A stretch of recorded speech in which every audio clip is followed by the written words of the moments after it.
अगर आप high blood pressure का जड़ से खात्मा करना चाहते हैं तो अपनी ज़िंदगी में ये वाला टोटका शामिल कर लें।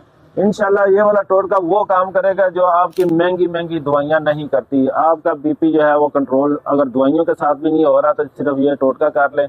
इंशाल्लाह इसके साथ आपकी ज़िंदगी आसान हो जाएगी। आपका ज़िंदगी में बीपी कभी हाई नहीं होगा। करना क्या है, आपने सिर्फ आपने जौ का दलिया ले लेना है। देसी जौ होते हैं, अगर उसका आप खुद दलिया बना ले तो ज्यादा बेहतर है, नहीं तो बना बनाया जो है पंसार स्टोर से, किराना स्टोर से मिल जाता है। देसी जौ का दलिया ले ले। आपने 3 से 4 चम्मच रात को इसको दूध में या पानी में आपने दलिया को पका लेना है। पका के तो आपने रख देना है और सुबह खाली पेट आपने एलसी जो होती है उसका पाउडर बना के 1 चम्मच इसके ऊपर आपने डाल के अच्छी तरह इसको मिक्स कर लें और सुबह नाश्ता आपने इस चीज़ का करना है। तो यकीन करें चंद दिन ही इस्तेमाल करने से महंगी महंगी दवाइयाँ वो काम नहीं करेंगी जो ये वाला टोटका जो है काम करेगा। तो इसको अपनी ज़िंदगी का मामूल बना लें। ज़्यादा नहीं तो हफ्ते में 2 से 3 दफ़ा इसको लाजमी इस्तेमाल करें। इंशाल्लाह आपका जितना भी हाई ब्लड प्रेशर होगा वो ठीक हो जाएगा।